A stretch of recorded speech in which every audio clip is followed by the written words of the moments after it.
Leaders are arriving in Irene outside Pretoria, where the governing party's National Executive Committee is to meet in an hour's time to decide the fate of President Jacob Zuma.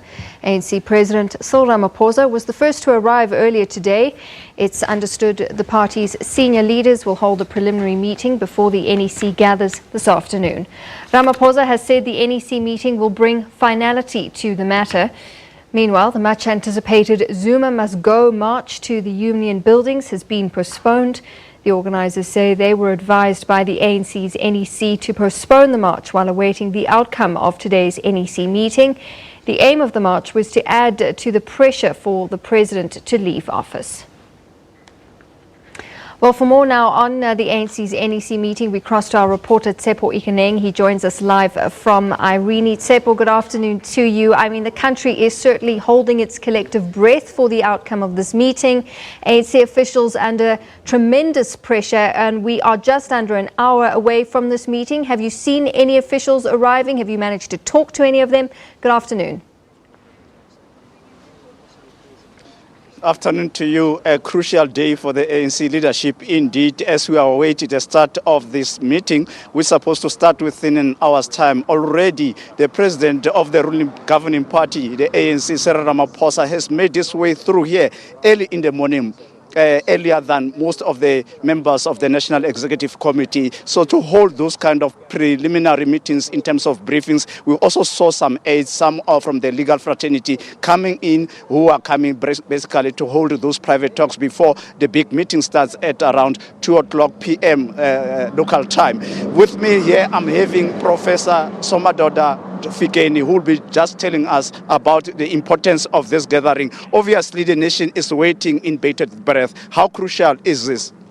This is one of the most crucial decision-making meetings that ANC has ever faced, because at this particular moment, they have created a legitimate expectation that this meeting will finally put the matter of transition to rest. And besides, the country at the moment, in governance terms, is in a state of paralysis, having had this unprecedented postponement of the state of the nation.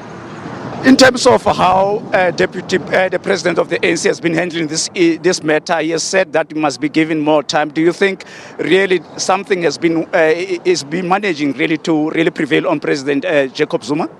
If today you do have a President Jacob Zuma agreeing to step down without a fight, then he'll be credited for having been a genius in negotiating his exit.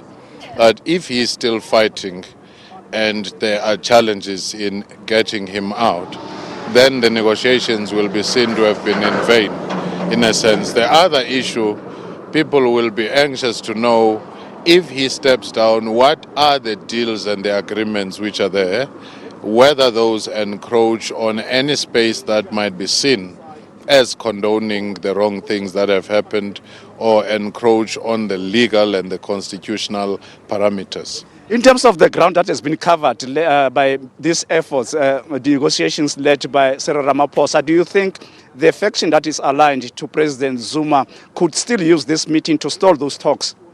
I do think that even though that number might be diminishing now, many having taken note of the fact that Cyril tried to have this transition dignified, you will still have some of those who will fight because, one, they may be facing their own personal challenges of saying, will we still be deployed in the cabinet should there be a change of governance? And also they may be worried, some of them, of their own personal circumstances in terms of the legal challenges that they may be facing, especially in the State of Capture Commission. Very lastly, I mean, some of the issues relate to the terms of how the president should leave. The opposition already raising some red flags to say that they want those discussions to be in the open, and the nation must know as to actually what has been agreed upon. Is that a valid kind of a concern from the opposition, because they are threatening court action should everything be done behind closed doors? I do think that there is a valid expectation that there should be some kind of an explanation as to what are the terms of the president's exit.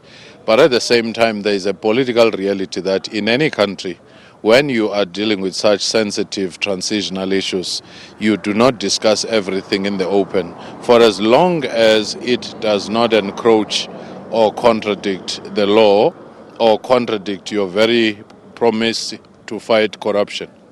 Thank you very much, Professor Somadoda Fikeni from University of South Africa. We're still going to be here for some time. We are told that the meeting will definitely get underway this afternoon as the nation waits for the big news coming about the fate of President Jacob Zuma. And from me, I'm now back to the studio in Johannesburg. Tshepo, thanks so much for that. Tshepo Ikaneng live from Irene, where ANC leaders are set to meet for that crucial NEC meeting.